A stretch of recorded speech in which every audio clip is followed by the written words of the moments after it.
News, glorious news.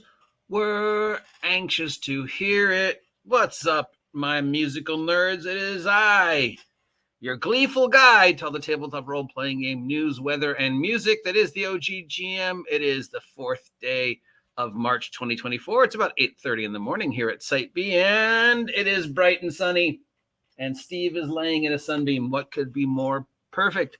It's Monday, which as always means it's time to set our course.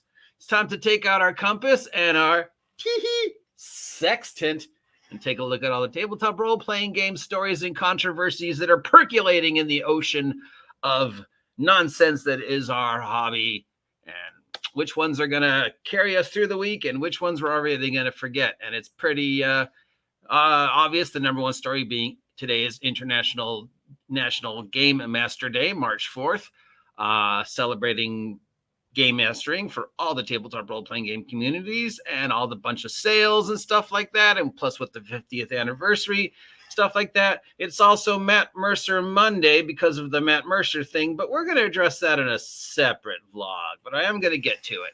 All right, so let's see what the stories are, and if by our picture we can tell that Luke Gygax and GUI Cube have released a product for the 50th anniversary. This is called the Tomb of Gygax. It's Kickstarter.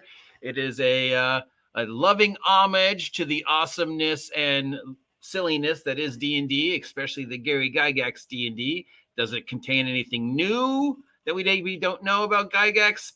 Some new secret insight into Gygax from Luke? Don't know. It's a very expensive product line. But yeah, so it's the Tomb of Gygax. It's on Kickstarter now. It is loading really slow for some reason. I don't know why. It is a 60-page for 6th to 8th level characters. Is it 5e? I don't know. It doesn't say.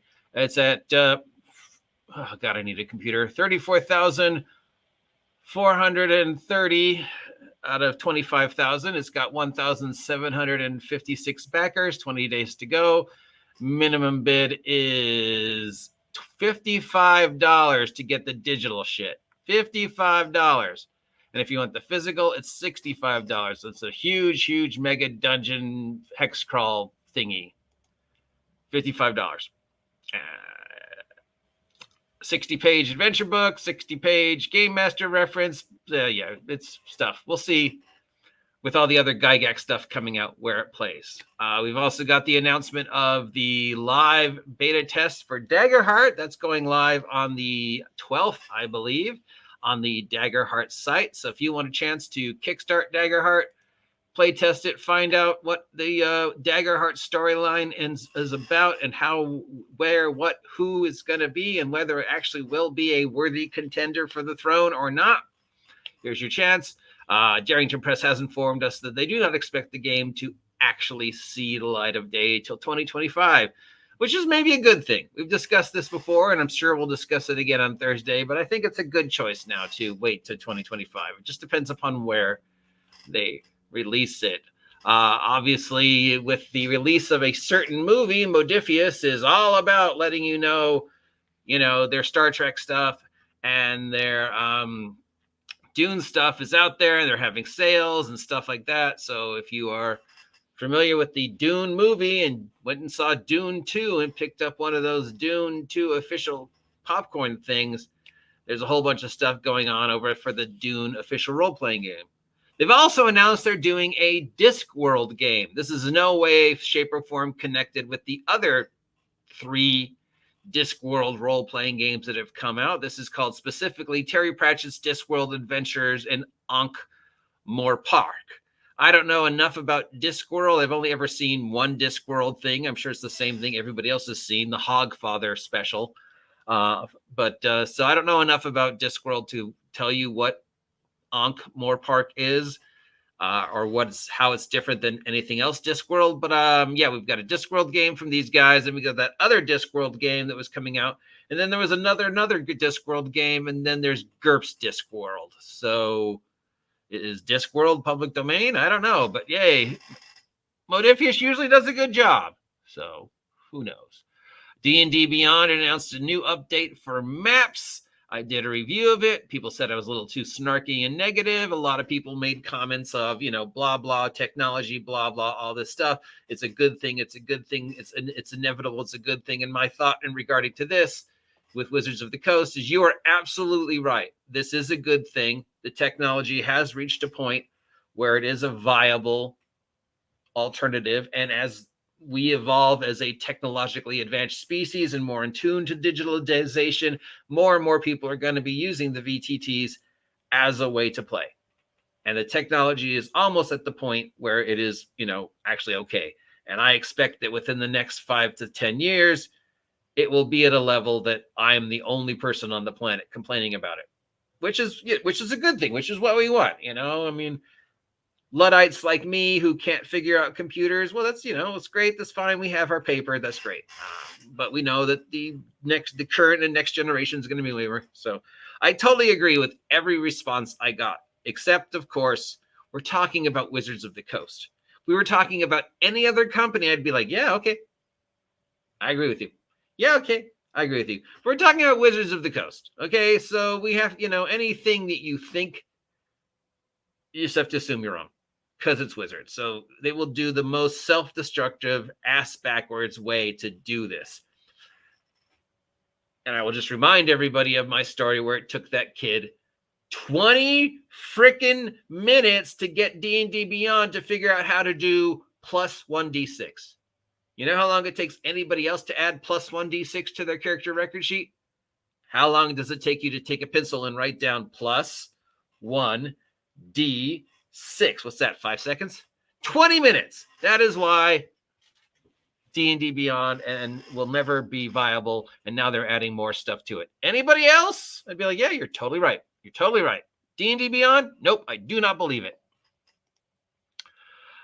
We have the story about the guy who was the geek therapist who was suing the other geek therapist over their geek therapy role-playing game because apparently both of them didn't know how the OGL works. And the guy freaked out in January of last year because of the OGL thing from Wizards of the Coast. And he and this other company, there was agreements and legal stuff, blah, blah, blah, blah. And now the guy's saying one thing and the other company's saying the other thing. And he's like, oh, it's Wizards of the Coast fault because they made me panic.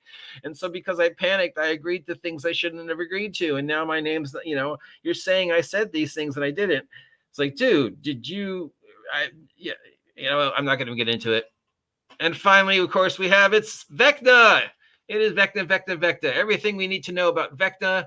Multiple videos about Vecna. We've got the announcement of a prequel adventure for the Vecna thing. So not only do you have to buy Vecna, you have to buy the exclusive prequel, which hopefully explains the Vecna, so that when the Vecna starts whenever it is in the next couple of weeks, you will have gone through this prequel, you've gotten your characters to 10th level, and you're ready to be the chosen ones. If you haven't watched the interview with the designers about Vecna, it's up on the Wizards of the Coast channel. It's 20 minutes long, which is about 15 minutes too long because the designers that they got just basically say the exact same thing over and over and over again in regards to the Vecna product. So I would say, again, if you want to see the Vecna product, Vecna storyline that makes sense and feels way more like what we wanted as opposed to what we're getting from Wizards of the Coast, Scott McClintock's Doom Forgotten Realms is really great. Or just go back to the classics. Vecna Lives and Die, Vecna Die from, old school D&D if you want to run a Vecna-themed end of the world campaign. And that seems to be that. The Portugal thing is still going on. As far as I know, is anybody think Wizards of the Coast Portugal decision was a good choice? I mean, it's not like anybody on the planet speaks Portuguese, except, of course, the entire population of Brazil, Portugal, and much of South America, because, Portugal was exploring and conquering the world before Spain was, and they used to be a serious naval power. And they had colonies all over the place, even in Japan. So if we go down the list of languages people speak, English, Spanish, French, Portuguese. Yeah, there's like about 2 million people who will now not be able to get D&D products. That's all of Brazil, all of Portugal, several places in South America, any place that Portugal conquered during the age of exploration. So yeah, I don't think there's anybody out there who thought this was a good idea. It is another royal fuck up on Wizards of the Coast's part. Anybody who does think it's a good idea is probably a borderline racist. Oh yeah, well, nobody speaks Portuguese. D&D is large enough. It doesn't need the Portuguese. Yeah, shut the fuck up, you racist. Yeah, so yeah, that's the thing. But that's probably the worst thing Wizards of the Coast has done this week, other than the Vecna stuff, which just, doesn't sound like it's any. I don't know. Is there anybody who's going to buy the Vecna adventure just to see a nerfed adventure? When the writer and the creators are telling you several times during the storyline about how the player characters are intricately connected to Vecna, how they're the only ones that can stop Vecna, how they're the, it's like, okay, so we already know the ending. You've already told us the entire part. Vecna does stuff. It involves the rod of 7 parts. You have to chase after him to get the rod parts before he does. There's a final confrontation. You win. Because you've told us the players win. That they're the only ones that can stop it. They can't die, of course, because it's D&D. It's 10th level D&D characters, which is just ridiculous in 5th edition. So, yeah, I don't know if anybody's going to buy that. I've got every Vecna thing I need. I've got Die Vecna Die, Vecna Lives. I've got the Scott McClintock Doom Forgotten Realms, which I highly recommend people read if they want to see the true post-apocalypse of the Forgotten Realms. And thanks to Vecna and the true storyline that we always kind of, those of us who are following the 2014 to 2024 storyline of the Black Obelisk, and we're curious to see whether it was going to be Vecna or not. I suggest that. And then there's the Matt Mercer thing. I really don't know if I should talk about the Matt Mercer thing or not. I think that's the topic of a separate vlog. It's very upsetting. And I know a lot of people are invested in it, and not all of them for the right reason. So yeah, we're probably going to talk about it. But until then, let's just look outside and appreciate what a gorgeous Monday it is. Please take a moment to like, share, subscribe, and support. Check out my merch. Have a great day. We'll talk to you in a sec. Everything's calm.